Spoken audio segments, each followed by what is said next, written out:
আমার একটা ওয়াজ আছে, বাবা কালু রে আর নিচে নামিস না। আমি এইটুকুই বললাম আজকের দিন, আর এই বেশি বলতে পারলাম না। সম্মানিত মা বোনেরা, পর্দার অন্তরালে যারা বসে বসে আলোচনা শুনতেছেন, ঘোষক সাহেব তো আফসোস করে কান্নাকাটির মতো বললেন যে এত মা বোনেরা আইছে কিন্তু বাপজানের আসেনি। মা বোনেরা কি আপনাদের বাড়ি পহরা দেওয়ার জন্য রাখছে নাকি? যে সমস্ত পুরুষেরা এই গ্রামীণ জন্ম নিয়ে গ্রামের মাহফিল আসে না, এদেরকে পুরুষ বলা খুব একটা ভালো মনে হয় না, ঠিক না? আমি আর এর নিচে নামতে পারলাম না। ইমাম গাজ্জালী রহমতুল্লাহ আলাইহি সুবহানাল্লাহর ব্যাখ্যা করতে গিয়ে বলেন, অনেক সুবহানাল্লাহ বলা বান্দাগুলো জাহান্নামী হয়ে যাবে। অনেক সুবহানাল্লাহ বলা বান্দাগুলো কি হয়ে যাবে? জাহান্নামী হয়ে যাবে। কিন্তু এই সুবহানাল্লাহ বলার গাছগুলো তখন জান্নাতে হাওমাও করে কানবে। কে কানবে? গাছ কানবে আর বলবে, আল্লাহ, যাদের কারণে আপনি আমাদেরকে জান্নাতে রোপণ করলেন তারা জাহান্নামে যায়, আমরা কার আশায় জান্নাতে থাকবো? আল্লাহ বলেন, গাছ তোমরা কি চাও?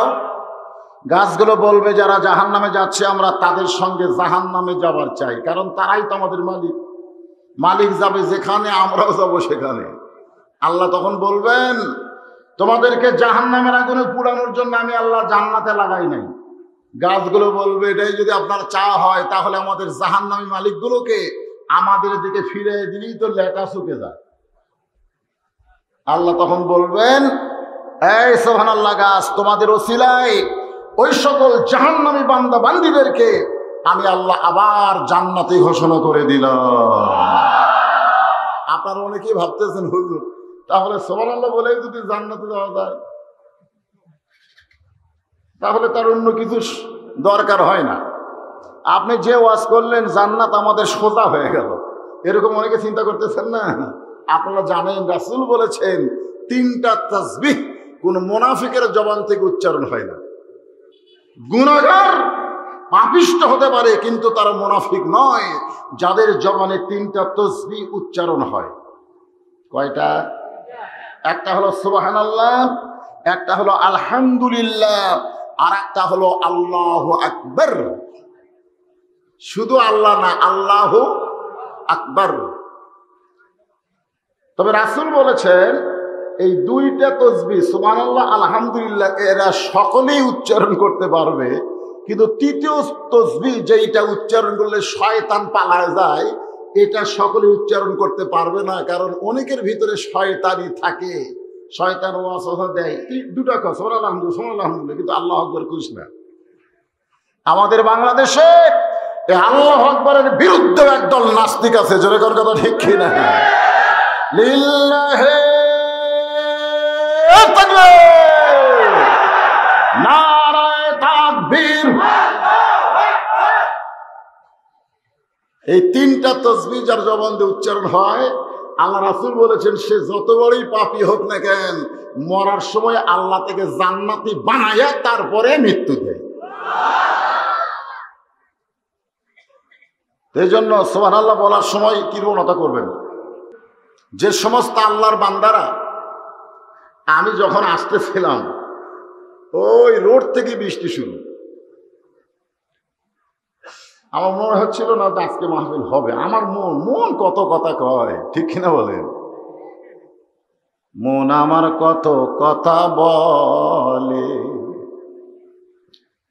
80 তলায় সের যদি হয় 40 সারে মন, মনে মনে মিল না হলে মিলে না ওজন। পাগল মন, মন রে মন কেন এত কথা বলে? কয় না মন, কয় না যে মেঘ ধরছে বৃষ্টি হচ্ছে, কিসের হবি মাহফিল রে? আরে আমি বক্তার মনে কইছিল হবে না, আল্লাহ কয় হবে। তোরে কোন সুবহানাল্লাহ। টপ টপ করে বৃষ্টি হয়ে গেছে অনেক আগে, তারপরে আমার মাথার উপর খালি টপ টপ করে পড়তেছে, আপনারও পড়তেছে, ঠিক কিনা? আজকে আল্লাহ একটা সুযোগ দিয়ে দিবে যে আমার কোরআনের মাহফিলে জান্নাতের বাগানে যাদের শরীরের উপরে 1 ফোঁটা বৃষ্টি পড়ল, আমি আল্লাহ ওই শরীরকে জাহান্নামের জন্য হারাম করে দিলাম। যদি আল্লাহ এরকম সুযোগ দেয় তাহলে আজকে কোরআনের মাহফিলে ভিজতে কারা কারা রাজি আছেন? দুইখানা হাত আল্লাহরে দেখায়। লিল্লাহি তাকবীর।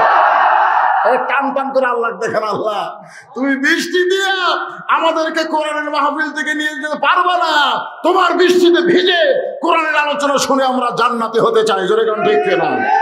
হাত নামান, হাত নামান। এই সকল জান্নাতি মানুষদেরকে আমি আমার অন্তরের অন্তঃস্থল থেকে শুভেচ্ছা জ্ঞাপন করছি। সম্মানিত মা বোনেরা, পর্দার অন্তরালে যারা বসে বসে আলোচনা শুনতেছেন, ঘোষক সাহেব তো আফসোস করে কান্নাকাটির মতো বললেন যে এত মা বোনেরা আইছে কিন্তু বাপজানেরা আসেনি। মা বোনেরা কি আপনাদের বাড়ি পহরা দেওয়ার জন্য রাখছে নাকি? যে সমস্ত পুরুষেরা এই গ্রামীণ জন্ম নিয়ে গ্রামের মাহফিলে আসে না, এদেরকে পুরুষ বলা খুব একটা ভালো মনে হয় না, ঠিক না? আমি আর এর নিচে নামতে পারলাম না। আমার একটা ওয়াজ আছে, বাবা কালু রে আর নিচে নামিস না। ঠিক না? আমি এইটুকুই বললাম, আজকের দিন আর এই বেশি বলতে পারলাম না। যে সমস্ত সম্মানিত মা বোনেরা পর্দার অন্তরালে বসে বসে আলোচনা শুনতেছেন, আল্লাহ তাদের মা ফাতেমার সঙ্গে কবুল করুক। জোরে বলুন আমিন।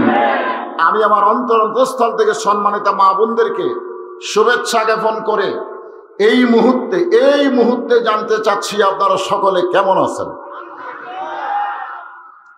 আলহামদুলিল্লাহ রাব্বিল আলামিন। এই যে ছেলেরা, এই ঘোরাঘুরি কি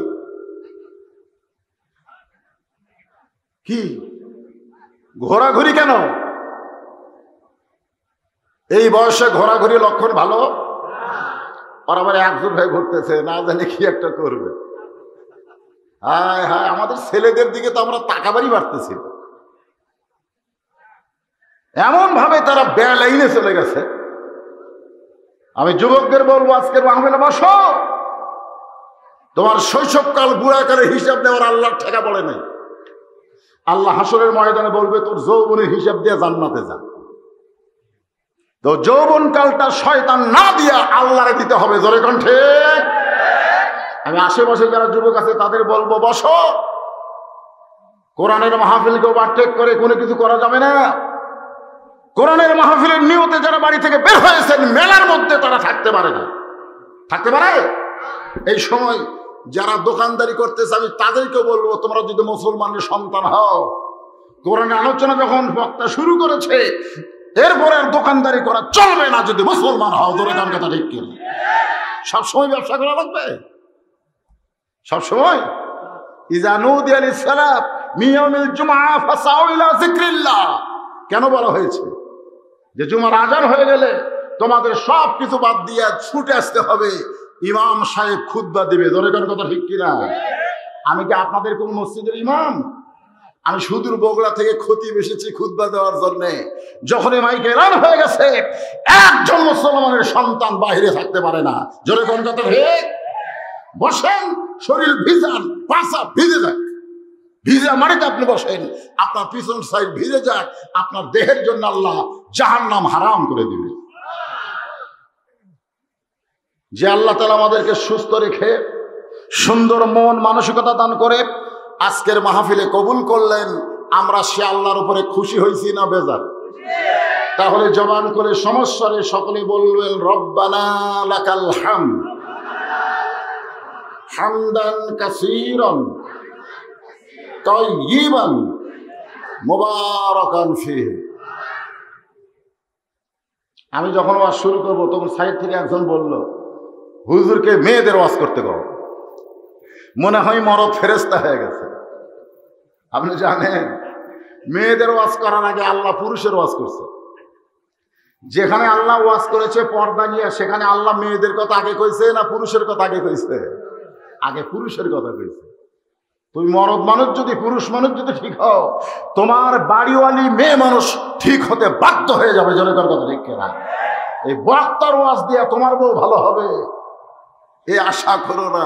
তারপরে আমার ওয়াজ যারা শুনেছেন, আমি মেয়ে মানুষকে বাদ দিয়ে কোনো জায়গাতে ওয়াজ করি? আজকে হবে, তোমাকে বলা লাগবে কেন? মেয়ে মানুষের ওয়াজ করো, তার মানে কানে আইছে তো, যাই বলছে তো ওয়া করো। তওবা করো, কারণ মেয়ে মানুষের কাজ আমল বেশি না, মাত্র 4টা আমল করলে 8টা জান্নাত, 4 আমলে 8 জান্নাত। সে মেয়ে মানুষের ওয়াজ কম আছে তো, আমি তারপরে করব।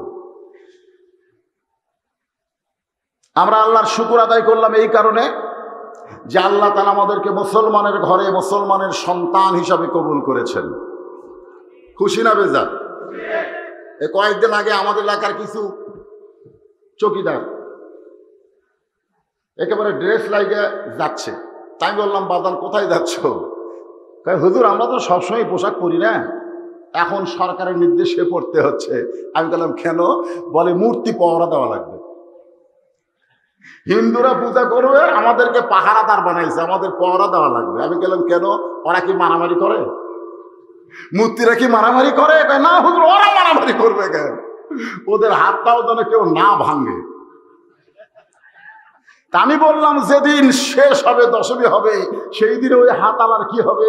বলে ওরাই গুড়ে গুড়ে ভাঙবে, তো ওরা ভাঙ্গার আগে কেউ যেন না ভাঙে, এজন্য আমরা পাওরা দিচ্ছি। আমি বললাম 90% মুসলমানের দেশে কোন মুসলমানের ঠেকা পড়ে নেই, হিন্দুদের মূর্তি ভাঙবে, ওদের মূর্তি ওরাই ভাঙবে টাইম মতো। ধরে কোন কথা ঠিক কিনা? কিন্তু আফসোস আমাদের মুসলমান চৌকিদার পুলিশ ওগুলো পাওরা দিচ্ছে। আপনি জানেন আপনি নিরপেক্ষ স্লোগান দিতে পারেন, কিন্তু আমার আল্লাহ নিরপেক্ষ নয়। আল্লাহ বলেছেন অমাইয়াবতাগি গয়রাল ইসলামা দীনান ফালা ইউকবালা মিনহু, ইসলামকে বাদ দিয়ে অন্য কোনো ধর্ম যদি গ্রহণ করো, তোমার সেই ধর্মকে কবুল করা হবে না। আল্লাহর কাছে কবুলযোগ্য একমাত্র ধর্মের নাম কি? যারা বলেন নাম কি? আমরা সেই ইসলামের ভিতরে মুসলমান। খুশি না বেজার? রুহের জগতে আল্লাহ আমাদের পছন্দ করে হিন্দু বৌদ্ধ খ্রিস্টানদের ঘরে না পাঠায়া মুসলমানের ঘরে আল্লাহ আমাদের কবুল করেছেন। এই জন্য কি আপনারা খুশি না বেজার? তাহলে জবান খুলে আর একবার বলে আলহামদুলিল্লাহ। নবীনা হয়ে দুনিয়ার না হয়ে ফেরেশতা আল্লাহর হয়েছি উম্মত আপনার, তার তরে শুকুর। মোস্তাক আহমদ ভাই বলছেন 1000 বার নাকি? মানে যে সময় গজল লেখছে তখন 1000-এর একটা দাম আছিল, বুঝলেন? আমি তখন ছোট বয়সী, তখন 1 কেজি গোস্ত আমার আব্বা কইছে 20 টাকা দিয়ে 1 কেজি গোস্ত নিয়ে আয়। গরুর গোস্ত কয় টাকা দাম? 20 টাকা। এখন যদি বলে 20 টাকা দিয়ে 1 কেজি বলা যাবে? তার মানে কি বোঝা গেল? তখন 1000-এর দাম ছিল, বর্তমানে 1000-এর খাওয়া নাই। এই জন্য বিশ্বনবী, 2 জাহানের শ্রেষ্ঠ নবীকে আমরা পেয়েছি, আল্লাহর শুকর আদায় করব 1000 বার না কোটি বার? তার তরে শুকর কোটি বার। আদম থেকে ঈসা নবী পর্যন্ত যত নবী আইছে, ওই নবীর উম্মতেরা, এই শোনেন, ওই নবীর উম্মতেরা আমাদের মতন দামি হয় নাই। কি জন্য হয় নাই? কারণ ওই সকল নবীগুলো হাসরের ময়দানে নফসি নফসি করবে, কিন্তু আমাদের নবী নফসি নফসি করবে না। ওই যে একটা গায়ক গান গাইছে, আছেন আমার মুক্তার, আছেন আমার বারিস্টার, সবাই বলেন আছেন আমার মুক্তার, আছেন আমার বারিস্টার, সেই বিচারের হাইকোর্টেতে, শেষ বিচারের হাইকোর্টেতে তিনি আমায় করবেন পার। আমি পাপী, তিনি জামিনদার। এই তিনি কে? আল্লাহ। কি বুঝলেন?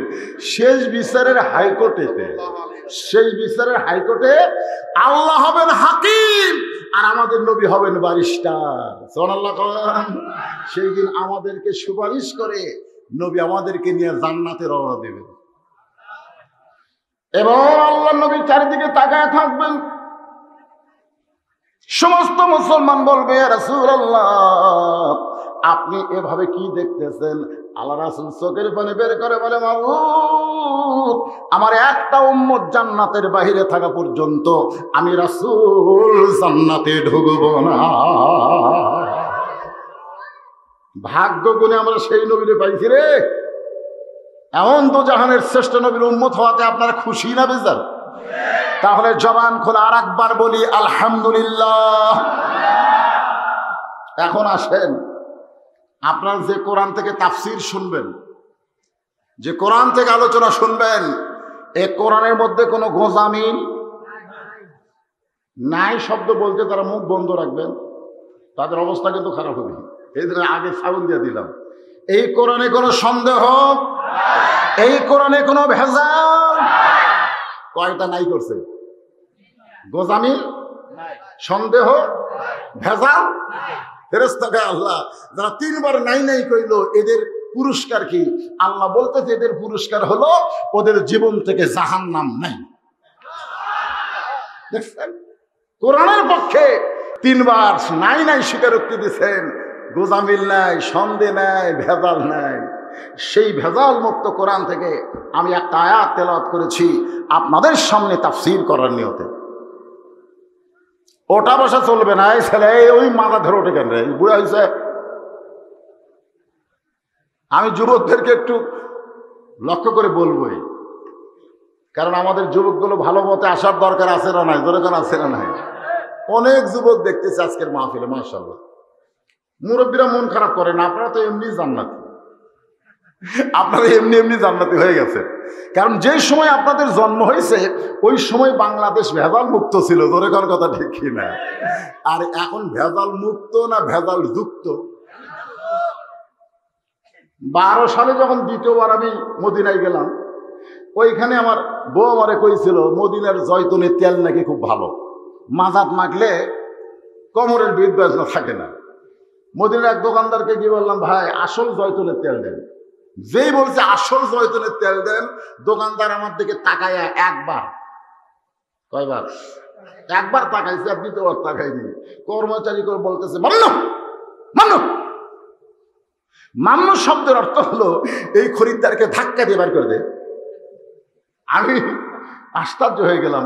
ওই দোকানের যে কর্মচারী ছিল সে আমার ধাক্কা দিয়ে দোকান থেকে বের করে দিল।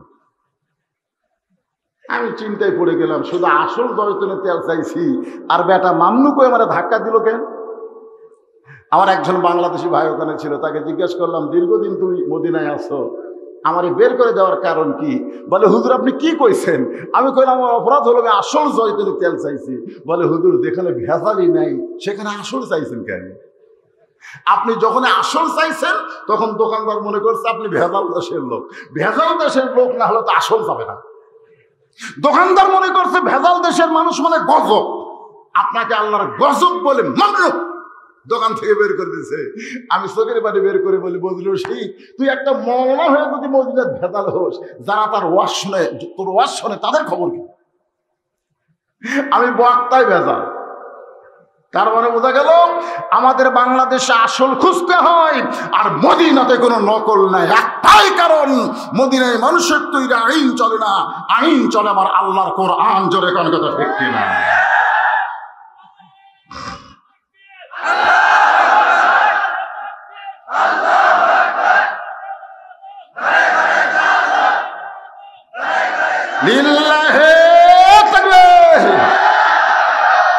আপনারা ভাই আমার বললো আল কোরআনের আলো, আর আপনারা কইলেন ঘরে ঘরে জল।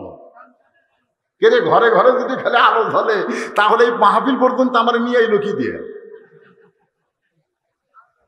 আমি যখন ঘর থেকে বের হলাম তখন পিছনে যারা ছিল এই সবাই সবাই এক বাক্যে বলতেছে আলো ধরো আলো ধরো। হুজুর যেন অন্ধকারে পড়ে না যায়, তার বড় বোঝা গেল শুধু ঘরের মধ্যে আলো থাকলে হবে না, যে রাস্তাতে আমি মাহফিল এসেছি ওই রাস্তায় আলোকিত করতে হবে। জোরে কোন কথা ঠিক কিনা? এই জন্য আমরা কোনো ঘরের মধ্যে সীমাবদ্ধ না রেখে আল্লাহর কোরআনের স্লোগান দিব, আল কোরআনের আলো সব জায়গায় জ্বালো, সব জায়গায় জ্বলতে হবে। কোনো জায়গায় কে কোরআন বাদ দেওয়া যাবে না। এই জন্য স্লোগান কি হবে? আমি যে বলবো আল কোরআনের আলো, আপনারা কি বলবেন? আল কোরআনের আলো, কোরআন হাদিস যেখানে, ধনী আর মুসলমান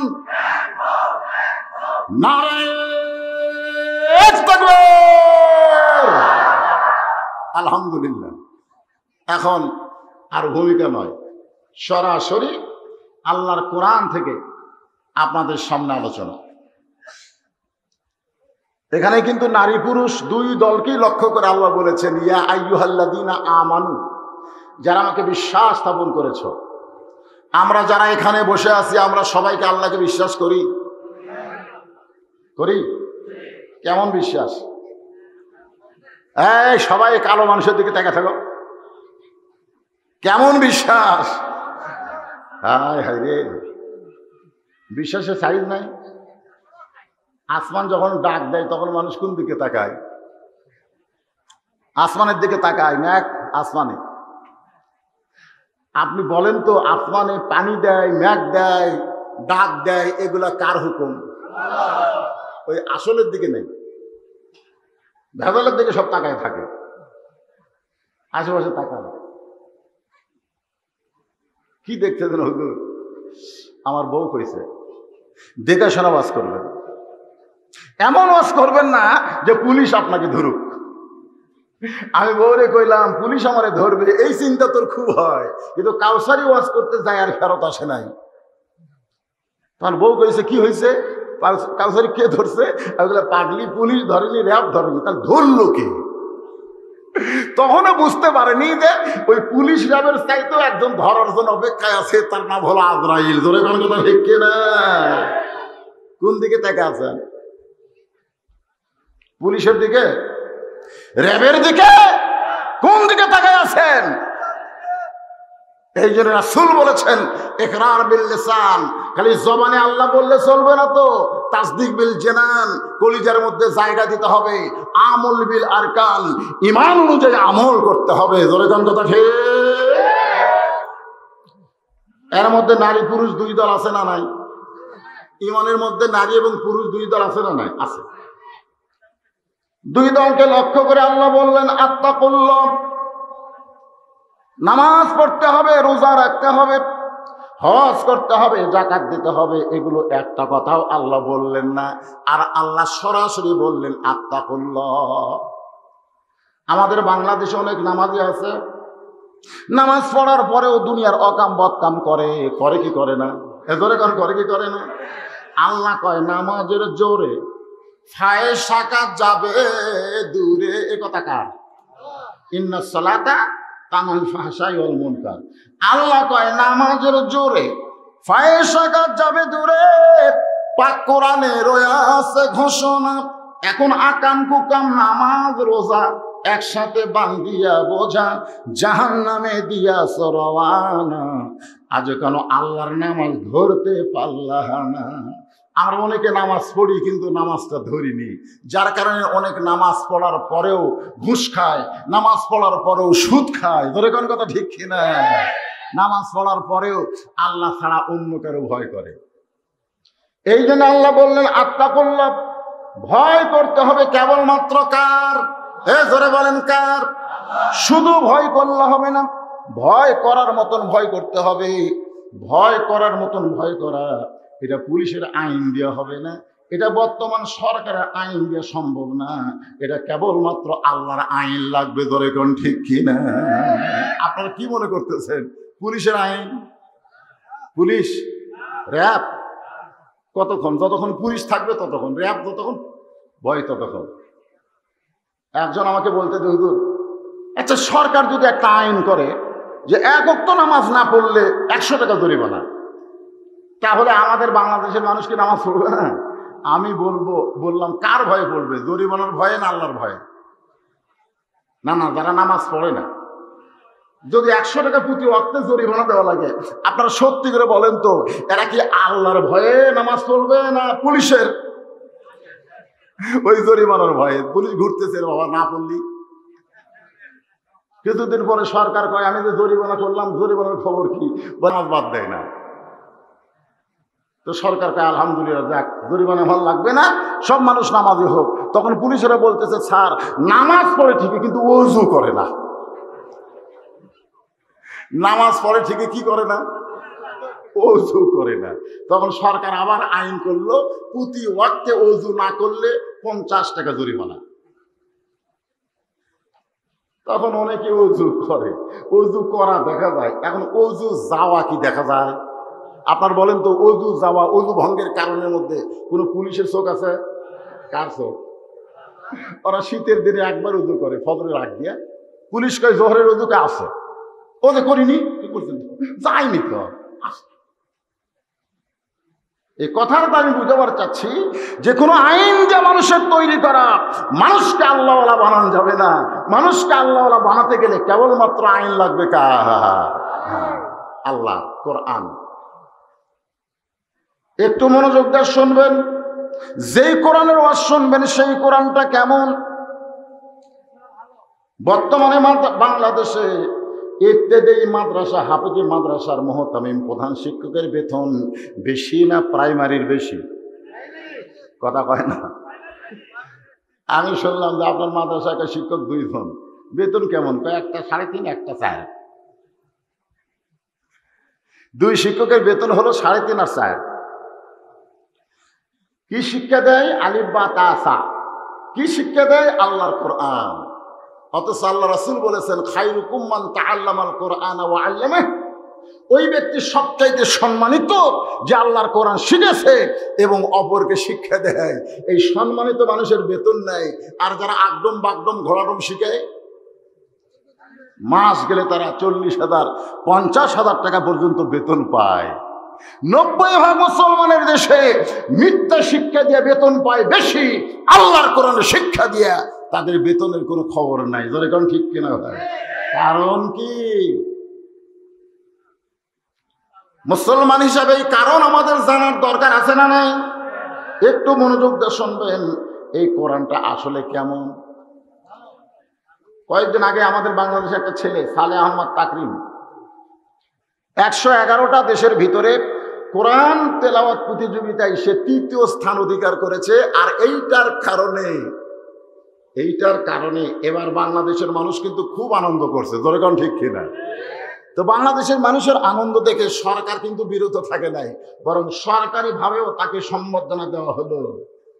অনেকেই বলতেছে বাংলাদেশে তারা নাস্তিক, তাদের কলজায় আগুন ধরে গেল। নাস্তিকরা বলতেছে ছোট্ট একটা বাচ্চা কি করে আসলো, আর বর্তমান সরকার তাকে বাইতুল মোকাররমে এই হারে সম্বর্ধনা দিল। আমি সরকারকে ধন্যবাদ জানাই। আল্লাহর কোরআনকে সম্বর্ধনা দেওয়ার কারণে আল্লাহ আপনাদের সম্মানিত করবে। জোরে করে কথা ঠিক। ও ছেলে কি কোরআনের তাফসির করাইছে না কোরআন পড়ে আইছে? কথা কয় না। এই ছোট্ট বাচ্চা কি কোরআনের তাফসির করছে? কোরআন পড়েছে। আর পড়ার কারণেই যদি এত সম্মান পায়, তাহলে কোরআনের তাফসির বোঝেন আপনারা? কোরআন তাফসির বোঝেন? কোরআনের যারা হক তাফসির করে বর্তমান অধিকাংশই তাদেরকে ধরে থসে। ধরে কোন কথা ঠিক কিনা? হক তাফসির বোঝেন? তাফসির মধ্যে 2 রকম আছে। একটা হলো কি করে লেলপা, আমাদের বগুড়ার ভাষা হলো তেলতেলা, মানে কঠিন কিছু কথা বলবে না। আল্লাহ বলেছেন অতাওয়াসাউ বিল হক, হক কথা বলতে হবে। কুল জাল হাক্কু ওয়া যাহাকাল বাতিল ইন্নাল বাতিলা কানা যাহুকা। জোরে কোন কথা ঠিক?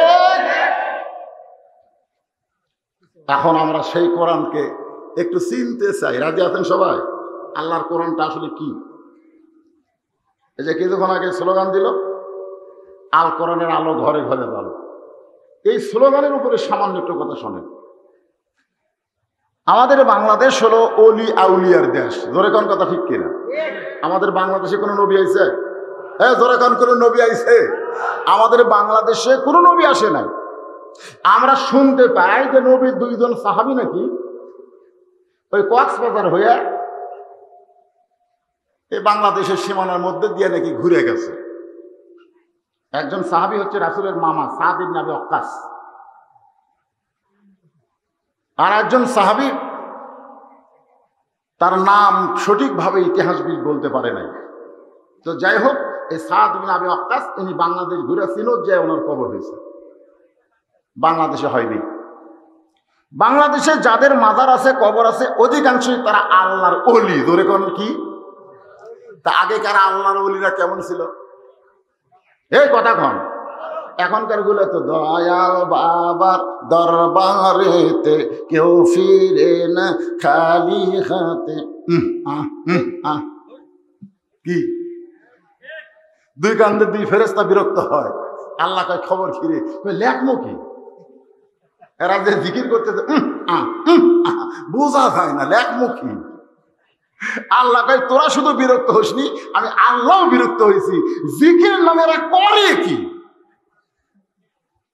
অথচ আল্লাহ বলেছেন ইন্না নাহনু নাযালনা যিকরা, ইন্না নাহনু নাযালনা যিকরা ওয়া ইন্না লাহু লাহাফিজুন। কোরআনকে আমি শ্রেষ্ঠ জিকির হিসাবে নাযিল করেছি। ধরে কান সুবহানাল্লাহ। আর কোরআন হেফাজতের দায়িত্ব আল্লাহ কারো হাতে দেয় নাই, নিজের কুদরতি হাতে রেখে দিয়েছে। ধরে কান সুবহানাল্লাহ। এরকম একজন আল্লাহর ওলি, তার নাম হলো বাইজিদ বোস্তামি। ধরে কান নাম কি? আপনার কি নাম শুনছেন? বাংলাদেশে কিন্তু বাইজিদের মাজার নাই। ওই চিটাগাঙ্গে বাইজিদ বোস্তামির মাজার আমি দেখতে গেছিলাম, কিন্তু আসলে ওনার মাজার নাই। ওনার মাজার আছে বর্তমানে ইরাকে। ধরে কান কোথায়? হ্যাঁ, ইরাকে। সেই বাইজিদ বোস্তামি রহমতুল্লাহ আলাইহি ফজরের নামাজ পড়ে তার মাদ্রাসা গাইছেন। মাদ্রাসা মানে হুজরাখানা। আগে কিন্তু এরকম মাদ্রাসা ছিল না। ইবতিদায়ী মাদ্রাসা কন, কওমি মাদ্রাসা কন, এগুলা কিন্তু অনেক পরে। আগে ছিল মাদ্রাসা মানে পীরের খানকা। তো উনি তার হুজরাখানা এসে দেখে কতকগুলো মুরিদেরা জিকির করতেছে, নাউজুবিল্লাহ নাউজুবিল্লাহ নাউজুবিল্লাহ। আপনারা বলেন তো নাউজুবিল্লাহ কি জিকির? সুবহানাল্লাহ, আলহামদুলিল্লাহ, আল্লাহু আকবার, এইগুলা হচ্ছে তাসবিহ জিকির। তো মুরিদেরা সুবহানাল্লাহ কয় না, আলহামদুলিল্লাহ কয় না, নাউজুবিল্লাহ কয়। বাইজিদ বোস্তামি বললেন সুবহানাল্লাহ আলহামদুলিল্লাহ আল্লাহু আকবার বাদ দিয়ে তোমরা নাউজুবিল্লাহ জিকির কেন করতেছ? মুরিদগুলো বলে হুজুর শুধু আমরা করতেছি তা না, আপনি শুনলে আপনিও করবেন। বাইজিদ বোস্তামি বলে কি হয়েছে? বলে হুজুর আপনি তো জানেন না, সবসময় খালি নিচের দিকে তাকা হাঁটেন। কুল্লিল মুমিনিনা ইয়াগুদ্দু মিন আবসারিহিম, যারা প্রকৃত মুমিন হবে তাদের নজর কি চারিদিকে যাবে না নিচের দিকে যাবে? আমরা যদি নিচের দিকে তাকায় হাঁটি, বেপর্দা নারী আর কোনোদিন বেপর্দা থাকবে না। ওরা বেপর্দা হয় আমাদের দেখার কারণে। ধরে কোন কথা ঠিক কিনা? একটা সুন্দরী মেয়ে যদি বেপর্দা হয়ে যায়, তখন অনেক পুরুষ যখন তার দিকে তাকায় তখন মনে করে আমার এগুলো দেখে পাগল হয়েছে, আমি আরো পাগল করব, আরো উলঙ্গ হবার চাই। ধরে কোন কথা ঠিক কিনা? যার প্রমাণ হলো কিছুদিন আগে ঢাকা ভার্সিটিতে কতকগুলো মেয়ে যাদের সাইজ নাই তারা বগল কাটা শাড়ি পরছে। ধরে কোন কথা ঠিক কিনা? একেবারে এইভাবে অন্য দিয়ে বসে আছে। জিজ্ঞাসা করতেছে কারণ কি? বলে আমরা পোশাকের স্বাধীনতা চাই। কিসের স্বাধীনতা? পোশাকের স্বাধীনতা চাই। মেয়ে মানুষ কোন পোশাকে থাকবে? আল্লাহর কোরআন নাই। মেয়ে মানুষ কিভাবে চলতে হবে আল্লাহর কোরআনে আছে না নাই? ধরে কেন কত বলেন আছে না নাই? অকরনা ফি বুয়ুতিকুন্না ওয়ালা তাবাররাজনা তাবাররুজাল জাহিলিয়াতিল উলা। বাইজিদ বোস্তামিকে মুরিদরা বলতেন হুজুর সুন্দরী একটা মেয়ে, মাত্র 17-18 বছর বয়স, মাত্র 17-18 বছর একটা সুন্দরী মেয়ে বাগদাদ শহরে উত্তর সাইডে একটা ঘর ভাড়া নিয়ে দেহ ব্যবসা করতেছে। যেরকম কি ব্যবসা? আমার কথা কি শুনতে পাচ্ছেন? দেহ ব্যবসা করতেছে। ওই সুন্দরীর কারণে শত শত যুবক চরিত্রহীন হয়ে যাচ্ছে, শত শত যুবক নষ্ট হয়ে যাচ্ছে। এই কারণেই আমরা নাউজুবিল্লাহর জিকির করতেছি। আমাদের বাংলাদেশে বেপর্দা নারীর কারণে অসংখ্য যুবক নষ্ট হয়ে যাচ্ছে। আমাদের সরকার বাল্য বিয়ে বন্ধ করবার পারলেও বাল্য প্রেম কিন্তু বন্ধ করবার পারেনি। ধরে কোন ঠিক কিনা? 18 বছরের আগে কোনো মেয়ের বিয়ে দেওয়া যাবে না, 22 বছর আগে কোনো ছেলে বিয়ে করতে পারবে না। অথচ 17 বছর আর 13 বছরের ছেলে মেয়ে প্রেম করতেছে। এই করোনার কারণে অনলাইনে লেখাপড়ার সুযোগ পাইয়া বাপ মা তাদের একটা মোবাইল কিনে দিতে, টাচ মোবাইল। আর এই টাচ মোবাইল পাইয়া এদের জীবনের অধিকাংশই নষ্ট হয়ে গেছে। ধরে কোন কথা ঠিক কিনা? এখন রেল লাইনে বসে ওই ওয়াজ শুনবার আইছে, আর ওই যে আমার প্রেমিকের সাথে সমানে গল্প মারতেছে, টাকা দিয়ে মিনিট ভরে লিছে। কি ভরে লিছে? মিনিট ভরে লিছে। শোনেন, ও গাড়ি আলো বুঝতে পারবে না। এখানে না রেল লাইন আছে, এরকম রাস্তার পাশে এক ছেলে এরকম ওর প্রেমিকার সাথে মোবাইলে গল্প করতেছে, ঘন্টার পর ঘন্টা। মানুষ যায়, কিছু কয় না। আজকাল মানুষ কিন্তু কিছুই কয় না।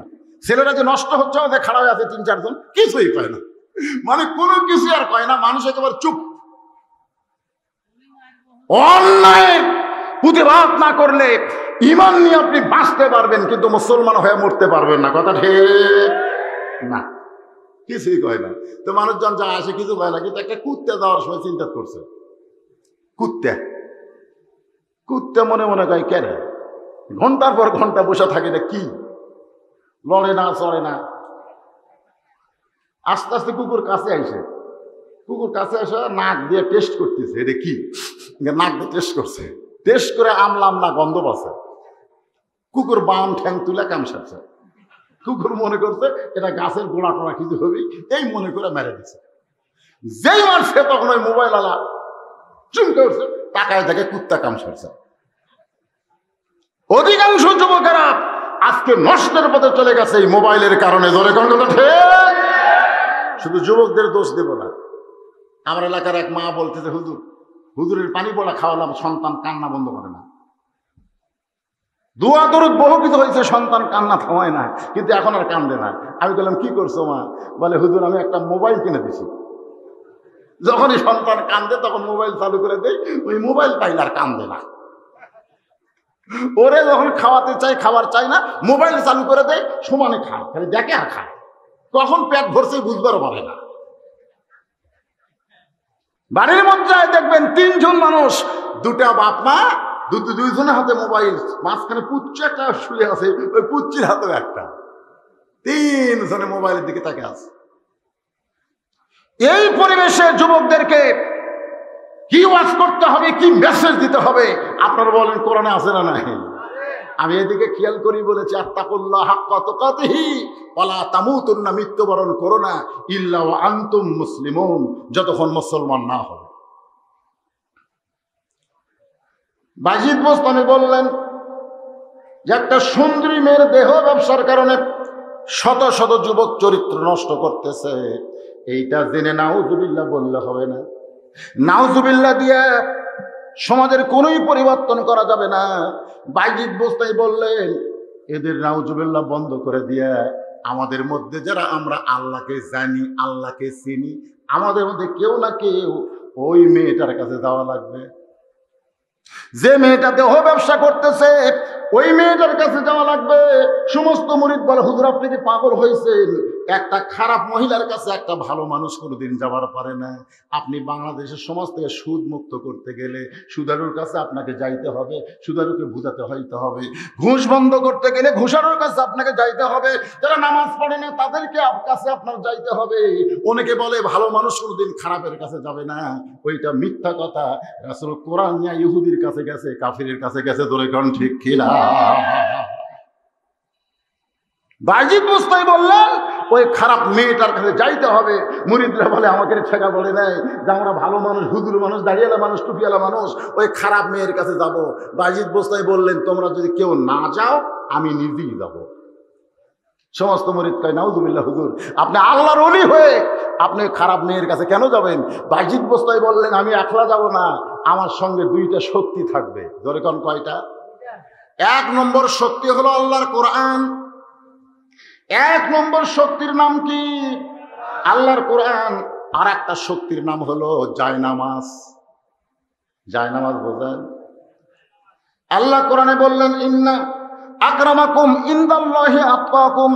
ওই ব্যক্তির সবচাইতে সম্মানিত হবে যার কলিজার মধ্যে আল্লাহর ভয় তৈরি হবে। আর আল্লাহর ভয় তো তৈরি করতে গেলে কিভাবে সম্ভব? ইন্না আল্লাযীনা ইম্মাক্কান্নাহুম ফিল আরদ, যখন সমাজের মধ্যে কাউকে মেম্বার করা হবে, চেয়ারম্যান করা হবে, মন্ত্রী করা হবে, প্রধানমন্ত্রী করা হবে, ওই সমাজের নেতা হওয়ার পরে তার 1 নম্বর দায়িত্ব কি? পদ্মা সেতু নির্মাণ করা। 1 নম্বর দায়িত্ব মাদক মুক্ত বাংলাদেশ করা। 1 নম্বর দায়িত্ব বাল্য বিয়ে বন্ধ করা। আল্লাহর কোরআন বলতেছে একটাও 1 নম্বর দায়িত্ব নয়, 1 নম্বর দায়িত্ব হলো আকামুস সালাত, নামাজ প্রতিষ্ঠা করা। সুবহানাল্লাহ। কি করা? নামাজ প্রতিষ্ঠা করা 1 নম্বর দায়িত্ব বর্তমান সরকারের। তাহলে আপনারা বলেন তো জায়নামাজের দরকার আছে না নাই? দরকার আছে না? বাজিদ বোস্তাই বললেন ওই খারাপ মেয়ের কাছে আমি একলা যাবো না, 2টা পাওয়ার নিয়ে যাব। একটা পাওয়ার হলো কোরআন, আর একটা পাওয়ার কি? কথা বলেন, কথা বলেন। জায়নামাজ। বাজিদ বোস্তামি ডান কান্দে জায়নামাজ নিলেন। আপনাকে 2টা কান্দ আছে না নাই? 2 কান্দে 2 মোহরি। এই গান গাইলে কোনো পাপ হবে না, এটা কোরআন শরীফের গান। 2 কান্দে 2 মোহরি লেখিতেছেন ডায়েরি, 2 কান্দে 2 মোহরি লেখিতেছেন ডায়েরি, দলিল দেখে রায় দিবে, টাকা পয়সার নাই কারবার। সবাই বলেন আছেন আমার মুক্তার, আছেন আমার ব্যারিস্টার, সেই বিচারের হাইকোর্টেতে তিনি আমায় করবেন পার। এবার যে গানটা গাবো এর সাথেই খুব গুরুত্বপূর্ণ, আপনি একটু মনোযোগ দিয়ে শুনবেন, বুঝবার না পারলে আমি বুঝাই দিব। মনের ঘরে তালা দিয়া, ধরে কোন কি দিয়া? মনের ঘরে তালা দিয়া চাবি নিয়ে আসেন সাই, আমি অধম সাধ্য কি তার, হুকুম ছাড়া বাইরে যাই, হুকুম ছাড়া বাইরে যাই। পারাপারে থাকলে তারা সঙ্গে নিও গাড়ি ভাড়া। গাড়ি ভাড়া বোঝেন? পারাপারে থাকলে তারা রেল লাইনে ধারত আপনাদের বাড়ি, পারাপারে থাকলে তারা সঙ্গে নিও গাড়ি ভাড়া, জবাবদিহি করতে হবে ধরলে টিকিট কন্ট্রাক্টর, আমি পাপি তিনি জামিনদার। তাহলে 2 কান্দে 2 জন মুহুরি আছে না নাই? কি করার জন্য? ওই যে দরজা জানলা বন্ধ করে কিনটাস মোবাইলে খারাপ কিছু দেখতেছে, ওই ভাবতেছে কেউ দেখতেছে না, কেউ দেখতেছে না। 2 কান্দে 2 ফেরেশতাকে আল্লাহ এই শয়তান কি কয়, আমরা কি ঘুম পাড়তেছি? হ্যাঁ, বাংলাদেশে যত অন্যায় অপচার হচ্ছে, যত দুর্নীতি হচ্ছে, সবার কলিজার মধ্যে বিশ্বাস যদি থাকতো, কেউ না দেখলেও কে দেখতেছে, কেউ না লিখলেও আমার 2 কান্দের ফেরেশতা কলম বন্ধ করেনি, এরা লিখতেইছে। ধরে কর সুবহানাল্লাহ। রাসূল বলেছে ঘুমের সময় মোবাইল না দেখে এশার নামাজ জামাতে আদায় করে বিছনায় গিয়ে যদি আল্লাহুম্মা বিইসমিকা আমুতু আহইয়া বলে তুমি চোখ বন্ধ করতে পারো, ফজরের নামাজ এসে আবার জামাতে আদায় করলে সারা রাত তুমি ঘুম পারছো, কিন্তু তোমার ডান কান্দের ফেরেশতাকে তুমি কি করতে পারো নাই? ব্যস্ত রেখেছো, তাকে তুমি বিশ্রাম দিতে পারো নাই, কারণ সারা ঘুম তোমার ইবাদতের খাতায় কবুল হয়ে গেছে। যুবক, এশার নামাজ না পড়ে তুমি ঘুমায় গেলে, ফজর আগে যদি তোমার মৃত্যু হয়ে যায়, আল্লাহ না করুক, পৃথিবীর কোন আলেমের জানাজা দেয়া তোমাকে আল্লাহ জান্নাত দিবে না। পৃথিবীর সব মানুষ যদি তোমার জানাজায় শামিল হয়, এরপরও আল্লাহ তোমাকে জান্নাত দিবে না। কারণ আল্লাহ বলেছেন, আল্লাহ রাসূল বলেছেন, লা সালাতা লা ঈমানা, লা সালাতা লা দীনা। যার নামাজ নাই তার ধর্ম নাই, যার নামাজ নাই তার ঈমান নাই। বাইনাল আবদি ওয়াল কুফরি তারকুস সালাত। বান্দা কাফের মধ্যে পৃথক করার জিনিসটা নামই হলো নামাজ। যে নামাজ আদায় করলো না সে বান্দা হতে পারলো না। আল্লাহ কোরআনে বলেছে, ফাদখুলি ফি ইবাদি ওয়াদখুলি জান্নাতি। আমার নামাজে হবে জান্নাতের মধ্যে প্রবেশ করবে। জোরে কোন সুবহানাল্লাহ। বাজিদ বোস্তামি ডান কান্দে যায় নামাজ। আমার দিকে একটু খেয়াল করেন, এই 2টা কান্দের মধ্যে ডান কান্দে যে ফেরেশতা থাকে, ভালো লাগে না খারাপ লাগে? তাহলে যায় নামাজ রাখছে কোন কান্দে? ডান কান্দে যায় নামাজ। আর এই যে কোরআন শরীফ দেখতেছেন, একটু দেখেন এই কোরআনের কত শক্তি। বাংলার যুবকেরা একটু শোনেন, এই কোরআনটা এইভাবে ডান হাতে, হ্যাঁ, চেহারা কেমন লাগতেছে? যায় নামাজ কি ধরেন তো যুবক, আসো আসো, এই কোরআনটা ধরে তোমার বুকের সঙ্গে লাগাও। হুজুর আমরা শুনছি এই কোরআন ধরবার গেলেও একটা যোগ্যতা লাগে, পড়ার আগে ধরবার গেলেও একটা যোগ্যতা লাগে। সেই যোগ্যতা হলো লা ইয়ামাসসুহু ইল্লাল মুতাহহারুন। তুমি স্পর্শ করতে পারবে না যতক্ষণ তুমি পবিত্র না হবে। পবিত্র না হয়ে এই কোরআন ধরা চলবে না। তাহলে আপনি যদি কোরআন ধরতে পারেন, আপনাকে আল্লাহর কোরআন পবিত্র বানায় দিবে। ধরে কোন কথা ঠিক কিনা? আপনারা সবাই কি কোরআন কোনদিন ধরছেন? আমার সাথে 2011 সালে এক হাজি সাহেব যে কাবার গিলাপ ধরার জন্য খালি কুনা মারে, কুনা মার। তাই বললাম ভাই কুনা মারিস করে, কুনা না মারলে তো লোকজন সরে না হইল। তাই বললাম তুই সরে কোথায় যাবি? বলে কাবার ঘরের গিলাপ ধরে একটা চুমা খাবো। কাবার ঘরের গিলাপ ধরে একটা চুমা খাবো। আমি তখন বললাম আসল কাবাকে আঘাত দিয়া পাথরের কাবারে চুমা খেয়ে লাভ কি? ওই কয় হুজুর আসল কাবা আবার কুলে, তুমি যেটা ঘুরতে মারলে সেটা হলো আসল, আর যেইটারে তুমি চুমা খাবা সেটা হলো পাথর। আমার কথার দিকে খেয়াল করে হুজুর এখন আর আপনি কিছু করছি না, হলত যায় হোটেল হচ্ছে, হোটেল যেমন একটা হুজুর আসল কাবা আর পাথরের কাবা আপনার ইমান আছে? আমি খেলাম পাগলা, রাসূল বলেছেন কাবা থাকবে, মদিনা থাকবে, পৃথিবীর কোটি কোটি মসজিদ থাকবে, এরপরও ইসরাফিল সিংহায় ফুৎকার দিলে কিয়ামত হবে। যতক্ষণ পর্যন্ত একজন আল্লাহওয়ালা দুনিয়াতে থাকবে ততক্ষণ পর্যন্ত ইসরাফিলের সিংহায় ফুৎ দেওয়ার কোনো হুকুম পাবে না।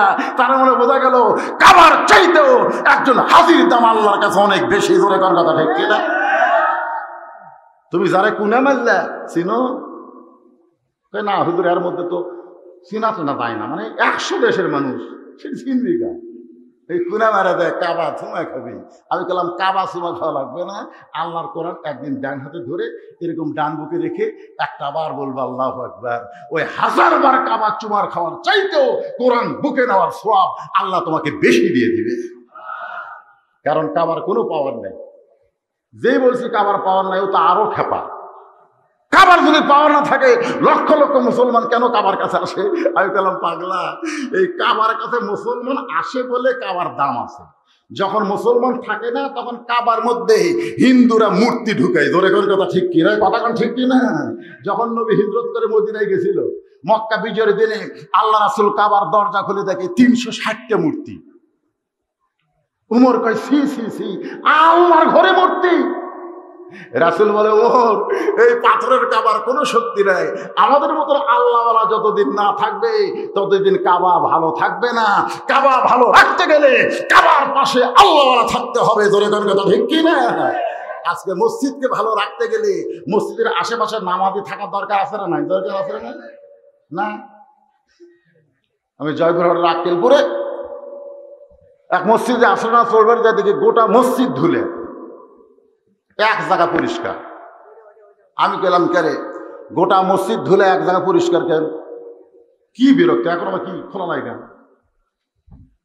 গোটা মসজিদ পরিষ্কার, গোটা মসজিদ ধুলে, আমার কথা খেয়াল করতেছেন? এক জায়গা কি পরিষ্কার। আমি মুয়াজ্জিনকে বললাম ভাই এক জায়গা পরিষ্কার, গোটা মসজিদ টাইলসের উপর ধুলে ভরা, ব্যাপার কি? বলে হুজুর ঝাড় দেওয়া লাভ কি? আজান দিয়ে আগার মধ্যে কেউ আসে না। আমি বললাম তাহলে এই পরিষ্কার বলে আমি গামছার দুই বাড়ি মারি পরিষ্কার করে একলাই নামাজ পড়ি। মুসল্লি তাহলে আসে না এত সুন্দর মসজিদ? বলে নামাজের দিন আসে। এখন নামাজের দিন কবে? বলে জুমার দিন। ওরা সপ্তাহে একদিন নামাজ পড়ে, সবার শেষে আসে আগে যায়। ওদের জন্যই মসজিদ কমিটি চিন্তা পড়ে গেছে মসজিদ আর লোক ধরতেছে না, এখন দোতলা বানানো লাগবে, টাকা আদায় করতেছে, মসজিদ দোতলা করা লাগবে। আমি কইলাম খবর কি ফজরের? এক কাতারে হয় না। জোহরের খবর কি? কয় কোনো মতো এক কাতার। আসরের খবর কি? কয় ফজরের মতোই। মাগরিবের খবর কি? কয় 1.5 কাতার হয় হুজুর। এশার খবর কি? কয় ফজরের মতো। তাহলে মসজিদের মধ্যে কয় কাতার? কয় 9 কাতার। তো 9 কাতার এখন পর্যন্ত 2 কাতারে হয় না, দোতলা করবা কেন? বলে দোতলা করার কারণ হলো ওই যে জুমার দিনে সবার শেষে লাগে যায়, ওই শালাকের জন্যই দোতলা করা লাগতেছে, ওই শালাকের জন্য। আপনারা বলেন তুই তো রাগ করে শালা কইছে, কিন্তু আল্লাহ কোরআনে কি কইছে? আল্লাহ কোরআনে বলেছেন আরাআইতাল্লাযী ইউকাজ্জিবু বিদ্দীন ফাযালিকাল্লাযী ইয়াদউল ইয়াতীম ওয়া লা ইয়াহুদ্দু আলা তাআমিল মিসকিন ফাওয়াইলুল লিল মুসাল্লিন আল্লাযীনা হুম আন সালাতিহিম সাহুন আল্লাযীনা হুম ইরাউন ওয়া ইয়ামনাউনাল মাউন।